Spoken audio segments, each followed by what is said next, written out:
청신이 눈을 뜬 곳은 병원이었습니다.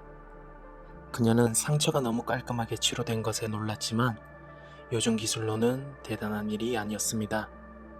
현대 의료 기술은 뇌가 손상되지 않는 한 대부분의 치명적인 상처와 질병을 다 치료할 수 있었습니다. 그리고 이제 청신은 전 세계에서 가장 유명한 사람 중 한 명이 되어 있었습니다. DX3906의 주인이라는 사실, 전 세계에서 가장 부유한 사람 중 한 명이라는 사실, 그리고 잊혀진 과거의 우아함과 아름다움을 간직한 유일한 여성이라는 점이 그녀를 그렇게 만들었습니다. 그리고 이제 그녀는 이 시대의 남자와 여자를 어느 정도 구분할 수 있을 만큼 적응했습니다. 그녀는 요즘 들어 부쩍 이 세계가 사랑스러워졌습니다. 무엇보다 이 시대를 사랑하게 된 결정적인 이유는 어느 시대보다 서정적이고 찬란하게 발달한 문화예술 때문이었습니다. 그녀는 퇴원 후 이 시대의 영화, 미술, 음악 등 다양한 예술 작품을 감상했고 그 작품들과 사랑에 빠졌을 때 놀라운 사실을 알게 됐습니다. 그녀가 놀라워했던 많은 작품이 삼체에서 온 작품들이었던 것입니다.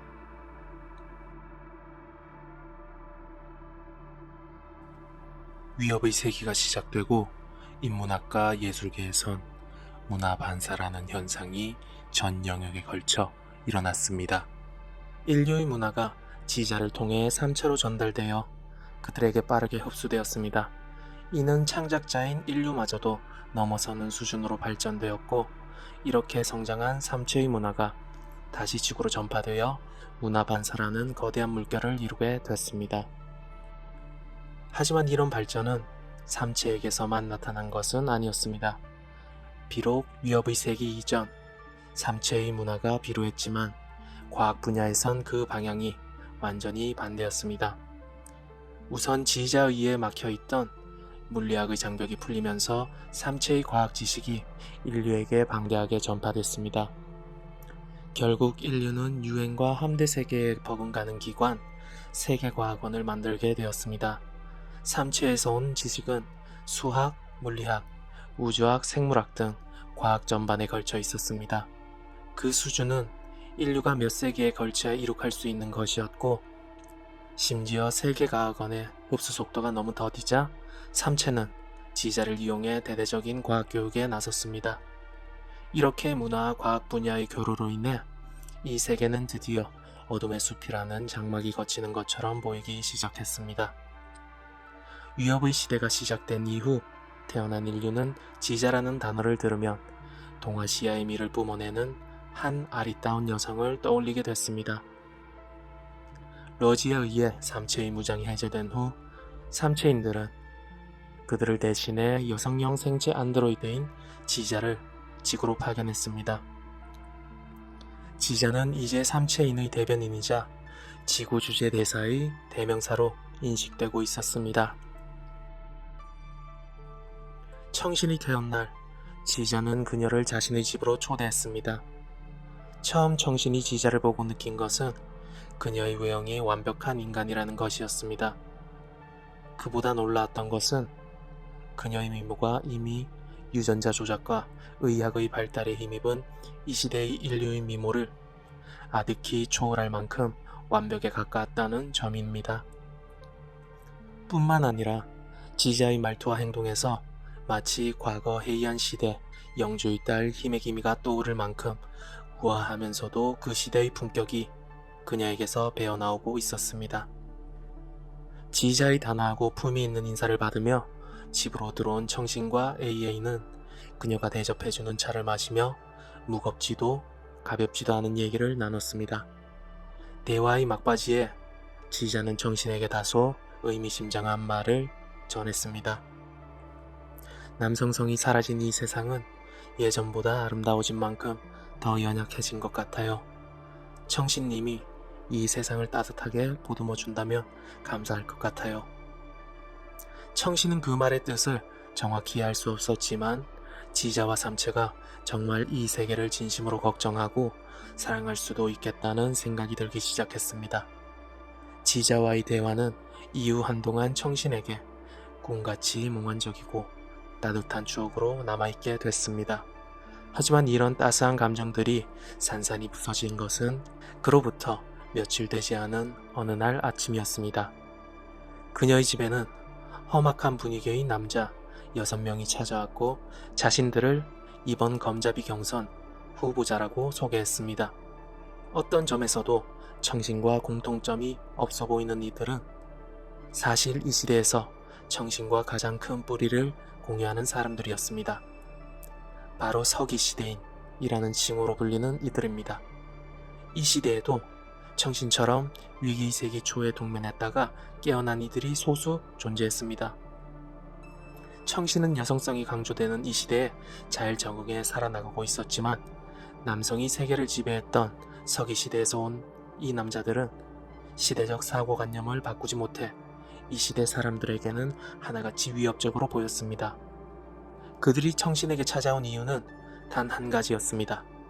대표로 보이는 한 남자가 그들 앞을 나서며 청신에게 말했습니다. 당신은 검잡이 경선에 참여해서는 안 됩니다.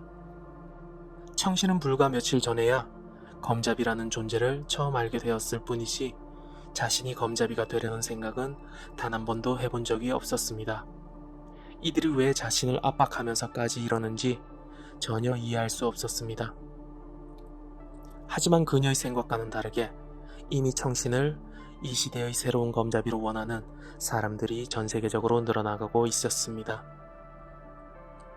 우선 그녀가 이 시대로 오게 된 배경인 PIA 연락요원이라는 직책이 그녀를 빛내게 해주는 중요한 배경 중 하나였습니다. 또한 청신이 동면에 들어갔을 당시 PIA는 창설한 지 불과 몇 년밖에 안 된 신생기구였지만 지난 3세기 동안 PIA는 BDC와 UN조차 해내지 못했던 다양한 작전과 프로젝트를 수행해냈습니다. 이제 PIA라는 조직은 세계의 균형추 가운데 하나가 되어 있었습니다.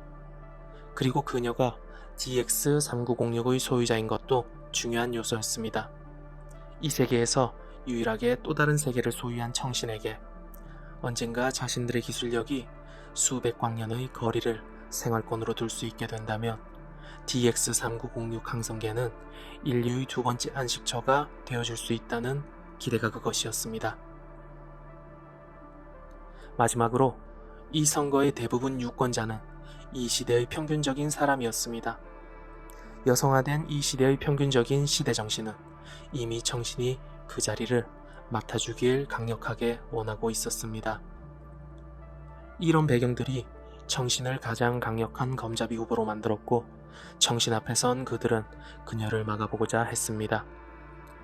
그리고 그들 중 한 후보가 강한 어조로 청신을 몰아붙였습니다.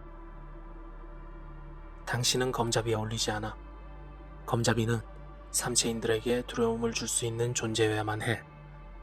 그는 다시 청신에게 청신이란 존재는 단지 착하고 책임감이 강한 소녀일 뿐이라고 말했습니다. 그렇게 찾아왔던 6명의 후보들은 한동안 청신을 설득하고 윽박지른 후에야 사라졌고 청신은 한동안 검잡이에 대한 생각으로 마음이 무거워졌습니다. 그런 생각들로 밤잠을 이루지 못했던 청신이 지금 서 있는 곳은 UN 본부 총회의장이었습니다. 오늘은 UN이 그녀의 행성 2개와 항성의 개발권을 공식적으로 인양받는 인수식이었습니다. 간단한 인수식과 기념 촬영을 마친 그녀에게 PDC 의장이 다가와 검잡이 경선에 꼭 참여해 줄 것을 부탁했습니다. 의장의 그 말에 더욱 마음이 무거워진 청신은 UN 본부 건물을 다급히 걸어 나왔고 정문을 나오던 그녀가 마주친 광경은 그녀를 더욱 이 시대의 균형추로 내몰았습니다. 그녀의 눈앞에는 수많은 인파가 그녀를 맞이하고 있었고 그중 한 젊은 여성은 간절한 눈빛으로 청신을 쳐다보며 자신의 품에 안은 아이를 청신에게 건네며 이렇게 말했습니다. 야만적이고 폭력적인 서기시대의 남자들이 두 세계를 파괴하는 걸 막아주세요.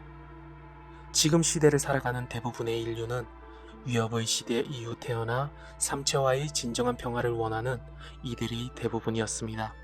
그들이 보기에 로지를 포함한 서기 시대의 남자들이 검자비로서 강경한 입장의 함대 세계와 손잡아 삼체 세계를 더욱 쥐어짜게 된다면 반세기가 넘게 이어온 두 세계의 믿음은 산산이 부서질 것이라고 생각했습니다. 청신은 자신의 품에 안긴 아이가 그녀의 손가락을 힘껏 움켜쥐는 걸 보고는 오랜 기억 속 한 장면이 떠올랐습니다. 그녀의 부모는 청신이 어릴 적 이런 말을 했습니다. 넌 주온 아이야. 우리들도 어릴 적 한 번쯤은 부모님에게 들었던 말들입니다. 하지만 청신의 부모님이 한 말은 온전한 진실이었습니다. 하지만 청신의 부모님은 그녀가 한 번도 부족함을 느낀 적이 없을 만큼 사랑으로 그녀를 대해주었습니다. 그리고 그녀가 BIA 연락관으로 지정된 후 마지막으로 부모님과 만난 후 헤어지는 순간 어머니가 그녀에게 이렇게 말했습니다. 우리 셋은 지금까지 사랑으로 왔단다. 270년이란 세월도 그녀가 받았던 사랑을 퇴색시킬 순 없었습니다. 그리고 그녀는 드디어 그 사랑에 보답하는 일이 무엇인지 품에 안긴 아이를 보며 깨닫게 됐습니다. 그리고 그 보답의 말을 자신의 앞에 모여있는 이들에게 말했습니다.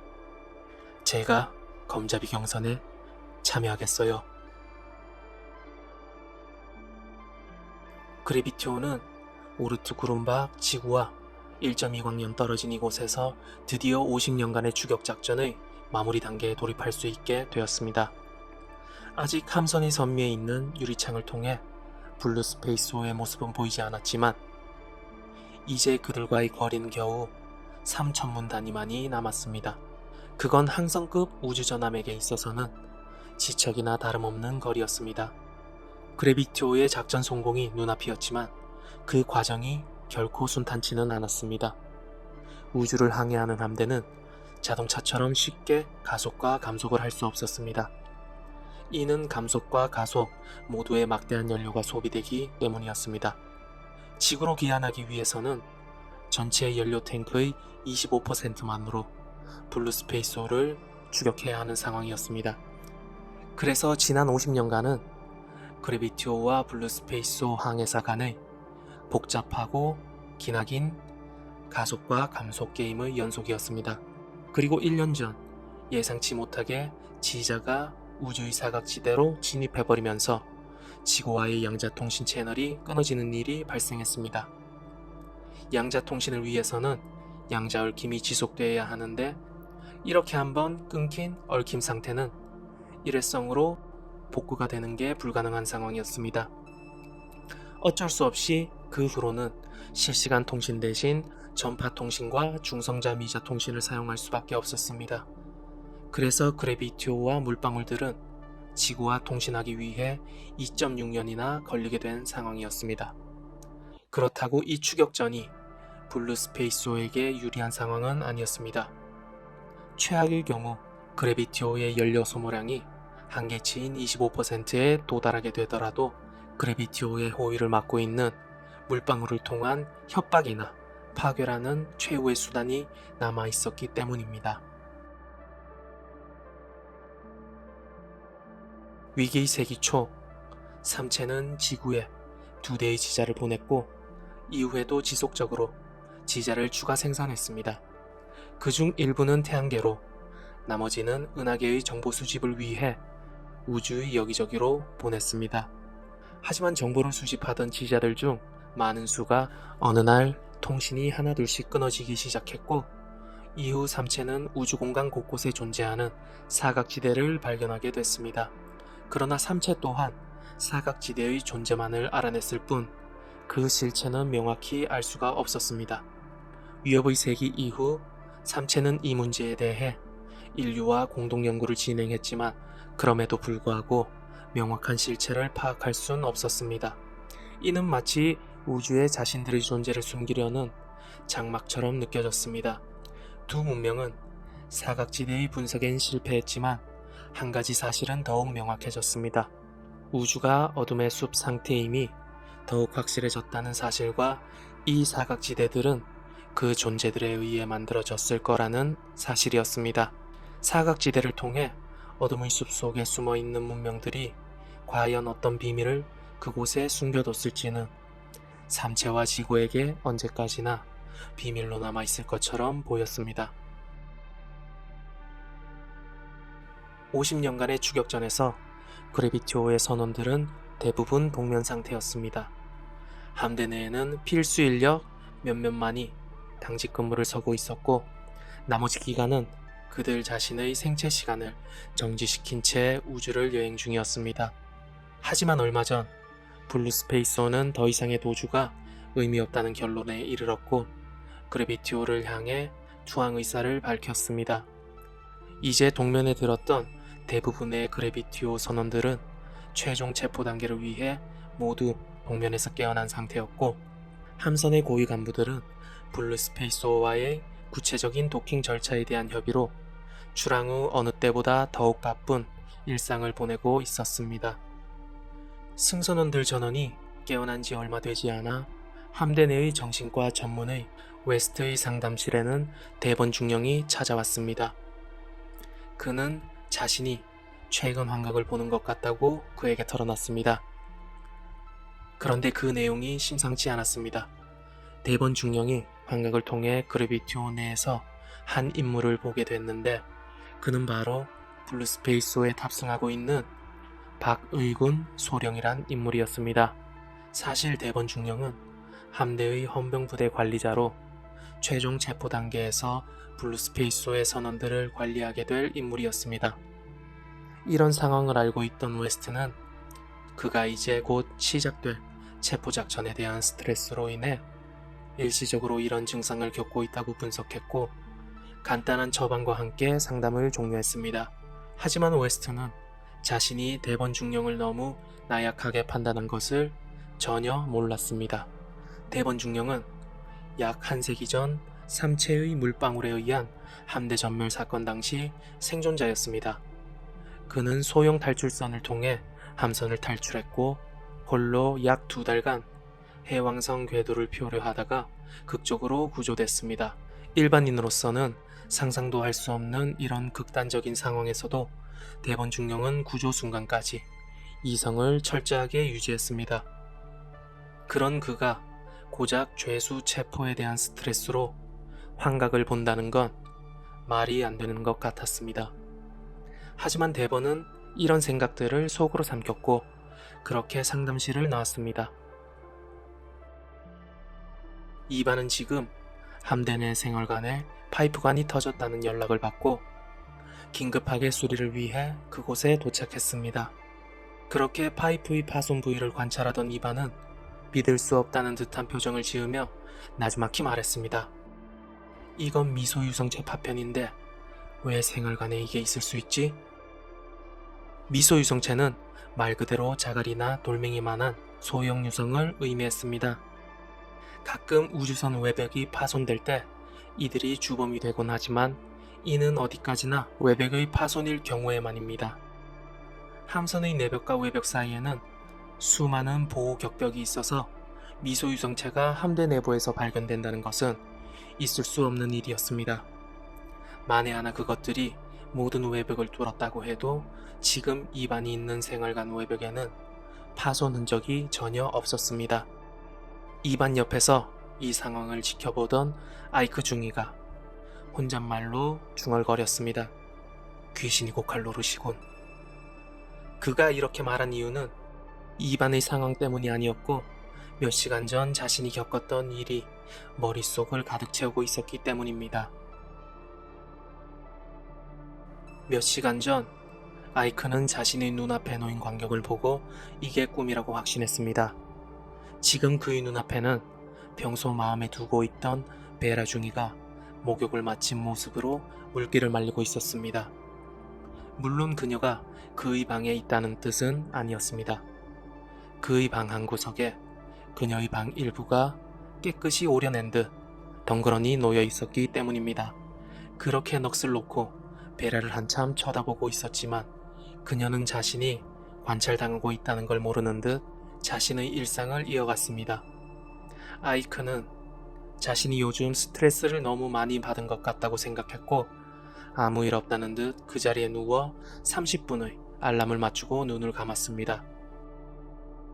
30분 뒤 알람이 울리고 눈을 뜬 그는 도려낸 베라의 방이 더 큰 덩어리로 도려진 채 자신의 눈앞에 놓여 있는 것을 목격하고 말았습니다. 다시 곰곰이 생각에 잠긴 아이크는 이번에는 2시간의 알람을 맞추고 또다시 잠을 청하게 됐습니다.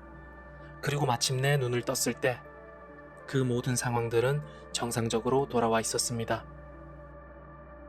이런 아이크의 환각도 류샤오밍 중사가 얼마 전 봤던 현상에 비하면 평범하게 느껴지는 것 같았습니다. 류 중사는 그래비티오의 외부 결함 유지 보수를 위해 소형 비행선을 타고 함선 외부를 샅샅이 살피고 있었습니다. 거대한 함선의 선수를 시작으로 2시간 후 선미 쪽에 다다랐고 그 순간 그는 외우주를 처음 봤던 예전의 어떤 순간만큼 소름이 끼쳤습니다. 함선 후미 쪽 5분의 1에 해당하는 선미 전체가 예리한 날에 베인 듯 깔끔하게 도려져 있었던 것입니다. 함선의 손미 쪽에는 핵융합 엔진과 생명유지시설 등이 위치해 있었기에 그는 즉시 긴급보고를 하려 했습니다. 그 순간 류중사는 함대 내 베테랑 선배가 예전에 자신에게 했던 말이 떠올랐습니다. 우주에 오래 있다 보면 사람의 감각이 어느샌가 방향을 잃고 표류할 때가 있어. 이때는 즉시 상황을 판단하지 말고 눈을 감은 뒤 100을 세고 다시 눈을 떠 상황을 판단해. 류 중사는 현 상황이 위급한 만큼 그 시간을 적당히 10초로 변경했고 10초 후 눈을 다시 뜬 그는 안도의 한숨을 내쉬며 긴급보고를 하지 않아도 되는 것에 감사를 느꼈습니다. 그래비티오의 정신과 의사 웨스트는 지금 관이판과 함께 함선의 중앙광장을 거닐며 산책하고 있었습니다. 관이판은 이번 추격 작전과는 무관한 우주학자로 외우주를 관찰할 절호의 기회를 놓치기 싫어 이번 작전의 동승자로 온 인물입니다. 웨스트의 분석에 따르면 그는 현재 심한 폐쇄공포증을 앓고 있었으며 이 산책 역시 상담의 일환이었습니다. 발걸음이 닿는 대로 걸음을 이어가던 웨스트와 관이판은 어느새 선수 쪽에 도달하게 됐습니다. 이곳의 외벽은 투명한 강화 유리로 되어 있어 이 위치에서 우주의 풍경을 보면 마치 끝없는 우주에서 맨몸으로 유영하는 기분이 들곤 했습니다. 항상 연구에 몰두해 골방 같은 생활관에 갇혀있던 관이판에게 이런 탁 트인 우주를 보여준다면 그가 앓고 있는 공포증도 쉽게 치료될 것이라 생각한 웨스트의 의도였습니다. 하지만 야속하게도 관이판은 웨스트의 의도를 모르는 듯 그에게 말했습니다. 저에겐 골방처럼 이 우주 역시 너무 좁습니다. 차라리 꿈속에 그 드넓은 곳들을 보지 못했다면 이 세계가 이렇게 답답한 곳이란 걸 평생 모르고 지낼 수 있었을 텐데. 이후 웨스트는 대화를 통해 그가 본 풍경에 대해 자세히 물어봤지만 관이판은 그 풍경들이 언어로 표현할 수 없을 만큼 무한한 공간이었다는 아리송한 답변만을 내놓았습니다. 이런 의문스러운 대화 이후 그들의 대화는 좀 더 가벼운 주제로 넘어갔습니다. 관이판은 자신과 웨스트가 똑같이 환자를 연구하는 사람들이라고 표현했습니다. 웨스트는 우주학자가 왜 환자를 관찰하는 의사인 자신과 동일하다고 생각하는지 물었습니다. 그리고 관이판이 이렇게 대답했습니다. 이 우주는 140억 년에 걸쳐 반경 960억 광년의 크기로 팽창해왔고 앞으로 그 속도는 점점 빨라질 거예요. 그 속도는 이미 빛의 속도를 아득히 넘어서 빛이 우주 구석구석을 돌아다니는 일은 우주가 소멸될 때까지 일어나지 않을 겁니다. 이건 마치 전신에 신경과 혈액이 미치지 못하는 전신마비 환자와 같은 상태죠. 그래서 우주학자인 내가 환자 상태인 우주를 관찰하고 연구하는 행위가 의사인 당신과 같다는 뜻입니다. 그리고 관이판은 이어서 말했습니다. 이 우주에서 광속은 너무 느려 터져서 광속 혹은 이 우주 자체가 신의 불량품이 아닐까 생각해왔습니다. 오랜 기간 외우주를 탐험하며 느낀 우주의 불합리함 때문에 이제 더는 이 우주의 매력을 느낄 수 없게 되었습니다. 그는 한탄하듯 웨스트에게 말을 건넸습니다. 우리 우주는 그저 팽창하는 시체일 뿐이에요. 더는 시체를 보고 싶지 않아요. 이제 그저 집으로 돌아가고 싶은 마음만이 남았을 뿐입니다. 이 말에 웨스트도 마음이 울컥했고 자신도 이제 집으로 돌아가고 싶다고 말하려는 그 순간 함선의 경보음이 모든 것을 집어삼켰습니다. 그들의 주위로 전투 태세를 다급하게 갖추는 선원들이 각자의 위치로 뛰쳐가며 소리쳤습니다. 함대를 향해 물방울이 전투 태세로 급가속 중입니다. 한 대는 블루 스페이스호로 나머지 한 대는 우리를 향하고 있어요.